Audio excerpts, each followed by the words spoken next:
single star burning bright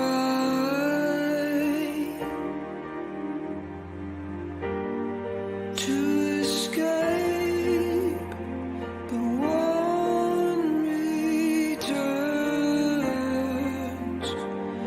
Only the lonely survive.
Well, it's another Friday, and I love the tag on Jeff Soberin's videos capturing the heart and soul. He certainly captures the heart and soul, and so grateful to be partnering with Jeff. And Dave, we've got a guest.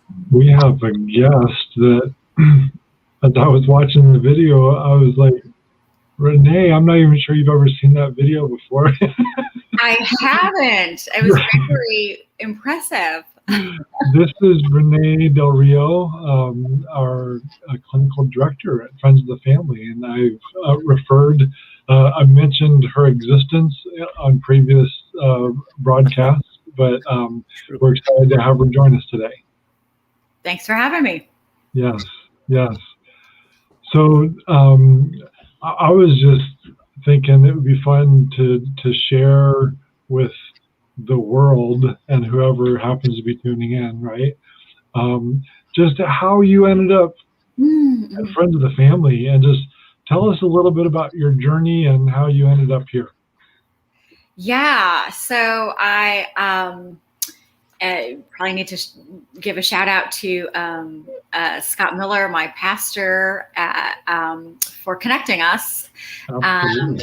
Yeah, so he said I should give Dave Jackson a call, that he has a heart for families and marriages, and he knew that I had a heart for the same. And so you and I, Dave, started talking about what Friends of the Family was in need of, where I was at that particular career transition.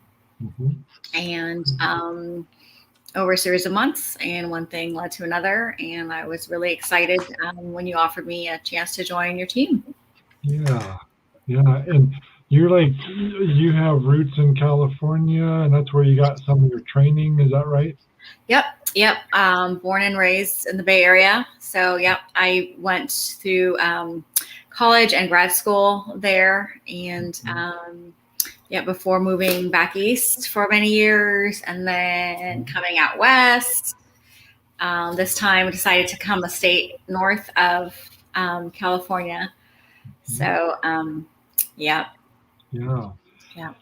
And just could you just describe the way I'm going to say it's going to sound derogatory, but the flavor of counselor that you are? Like, what's your specific training and what Yeah. are you most passionate about? Yeah, I know. And I wouldn't even expect anybody to like remember this or like even be invested, because I know if I'm looking for a counselor or therapist, as a layperson, there's so many different like initials, and credentials. And I just want to know who's going to be able to give me some help when I'm in need. So I am a licensed clinical psychologist, which means I have a doctoral degree in this case, specifically in clinical psychology. And then a postdoctoral fellowship after that. Yep. And so that's my specific flavor. Yeah. So you weren't offended by the flavor term? No, I thought that was Yep. There's lots of flavors. You're right. It's crazy. There's lots of flavors. And even with that, there's specifically for clinical psychologists, well, for psychologists, you can go into, research, academics. So clinical pertains to being kind of like hands-on, like being like treatment oriented. Like I want to work directly with people like in practice. That's what the clinical part refers to. Right. That's good. And so I always knew that I wanted to work directly with people as opposed to being more of like research based. Right. Right. So Scott, you might remember some of the board conversations when I shared some of my conversations with Renee when we were just trying to feel out possibilities, right? And just how excited I was that in the almost 27-year history of Friends of the Family, we've never had a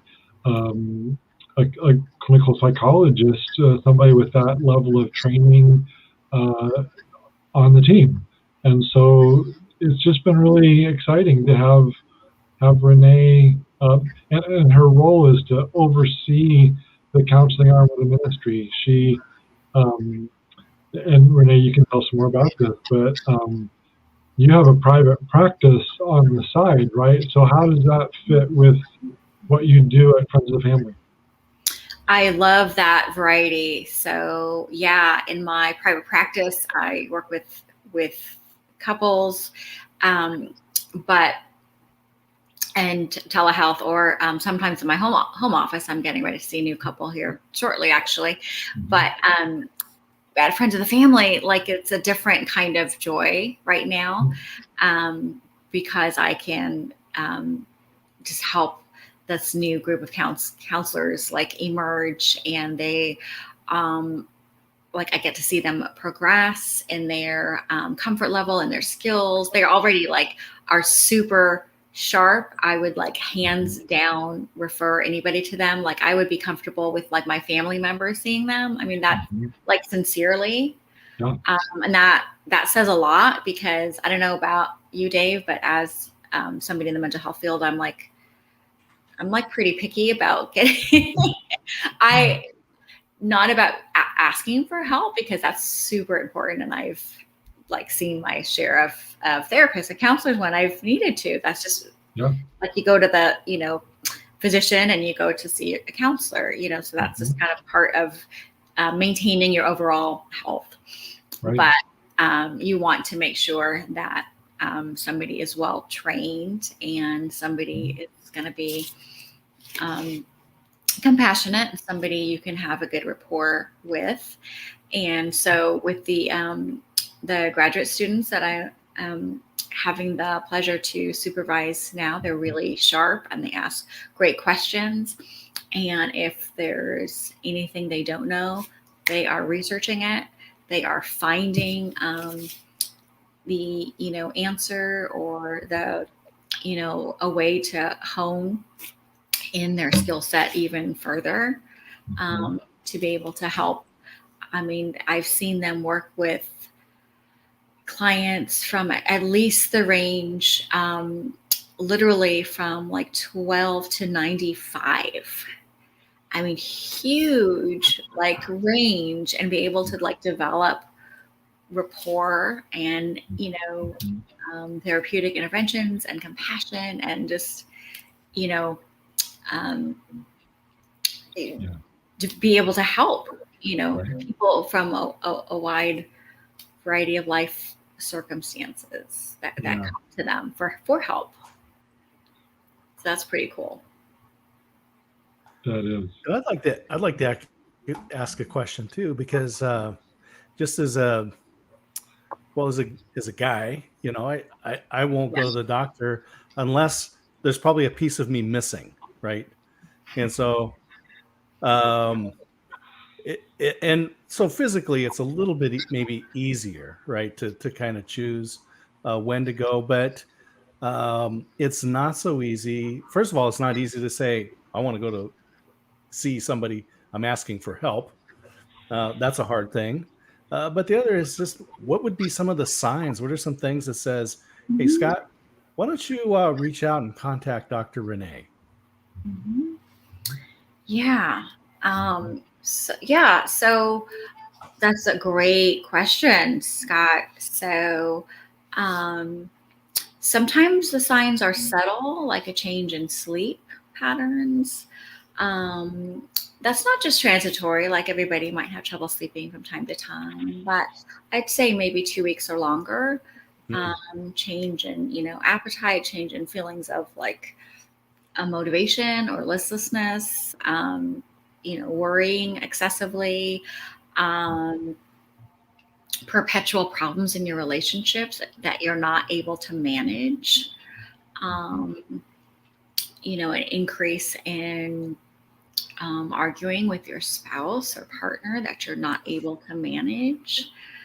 I was just thinking about the sleep, because so many of us have these trackers, right? Saying yes, and they do track your sleep pattern. So you might have the Apple Watch or a Fitbit or one of those things, and that's interesting that you just you kind of mentioned the sleep patterns, because we're kind of paying attention to some of these things a little bit more.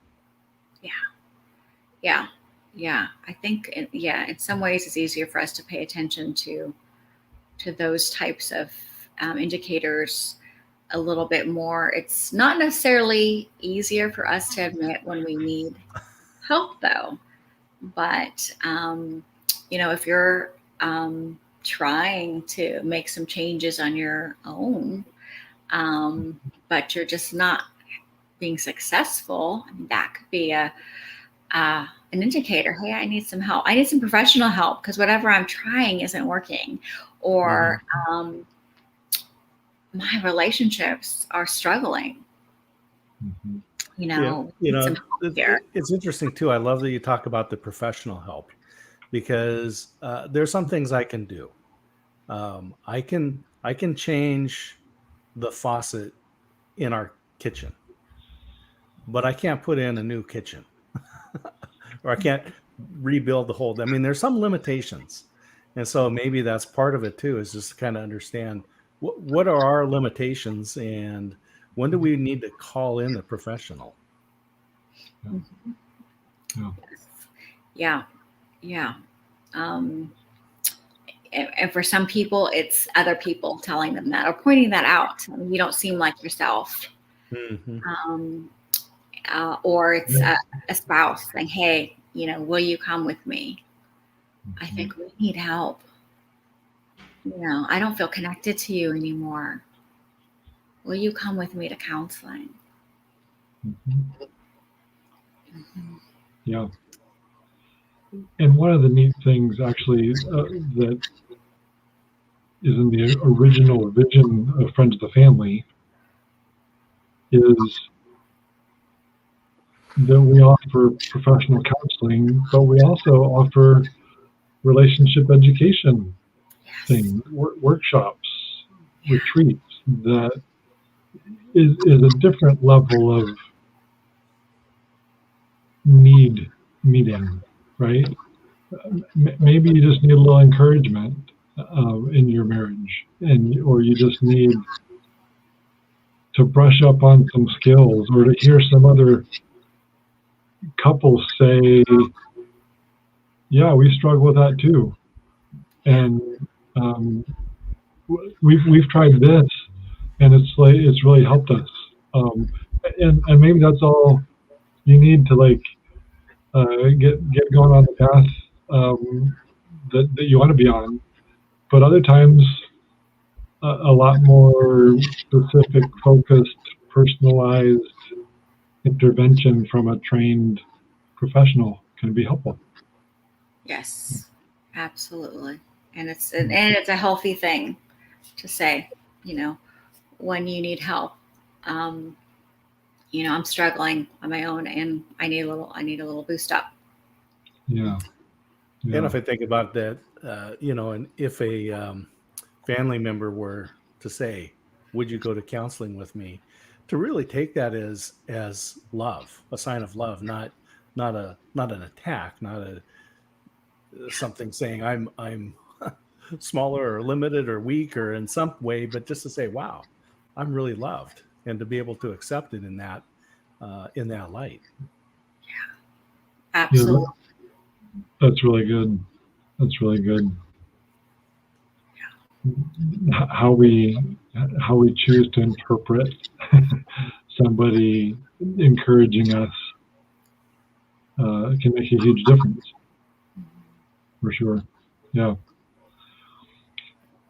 So I wanted to remind everybody that coming up at the end of this month, April 29th, you're going to be able to meet some of our current interns and hear some of their perspective of how God's used them and grown them in this last year or several months of doing an internship with Friends of the Family, working in the community with people from our community, and under the tutelage of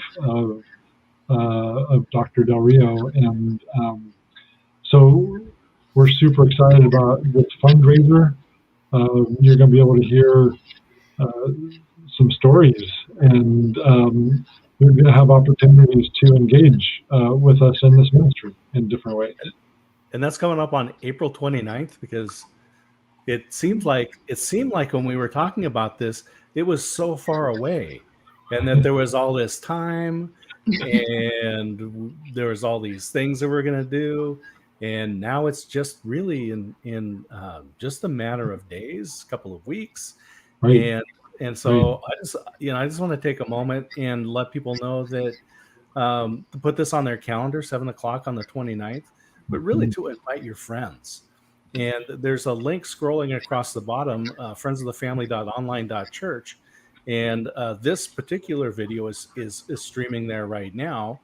But also the fundraiser, this benefit evening at 7:00 is going to be there as well. It's not going to be just another Zoom meeting. But one of the benefits that's there that we've had in the past is that when we've had the face-to-face events, at the banquet, you get to see people that you haven't seen in a long time, and you get to talk with them and connect. And so right now, that's just not practical or really possible. But at the online church, at friendsofthefamily.online.church, there is a chat, and you'll be able to chat with folks. So even though you may not see them face to face, you'll still be able to connect with people that you probably don't get to see on a regular basis. So it's going to be a really, really fun evening. It is. Yeah, I'm looking forward to it. It's going to be great. I just saw a comment come in from a past third option participant, the Wednesday evening ongoing marriage education and support group that we have. So yeah, Chris says that he and Kara will really help and use the material that we talked about there, and like I mentioned, how helpful it was. He's talking about that just being around other couples who are like being real about relationship challenges, right? And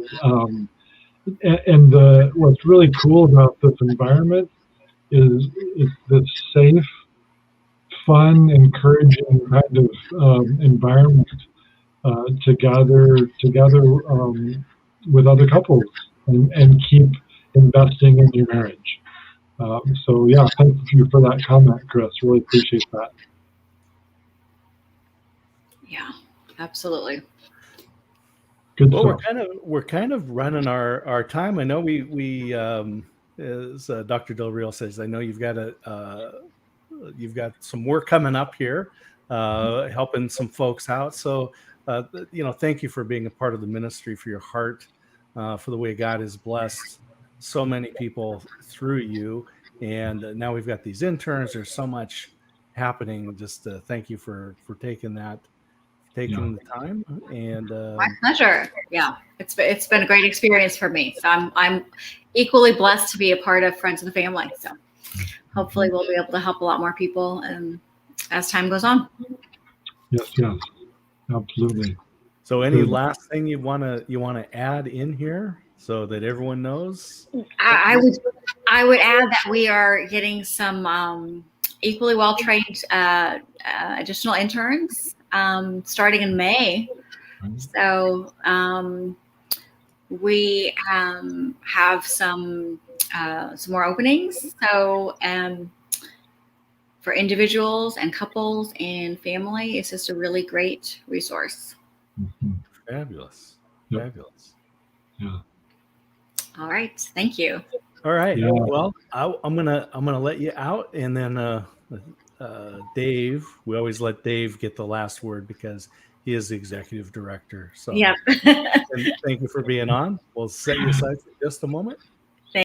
Thanks, Renee. All right, Dave. Wow, it's pretty exciting. I'm going to jump out myself and let you wind up this week's message. Sounds good. Thanks, Scott. So, Friends of the Family, 1994 established, so almost 27 years. We are still here, and Lord willing, we'll be here tomorrow and next year and 10 years from now. We care about you and your relationships, and we want to come alongside you in any way we can to be supportive, encouraging, to help you get over some bumps in the road that you're facing personally or relationally. So remember Friends of the Family, and remember to come out and join us on April 29th, Thursday evening at 7 o'clock for a fundraiser to just learn about how you can engage with us further in this amazing ministry. So thank you very much.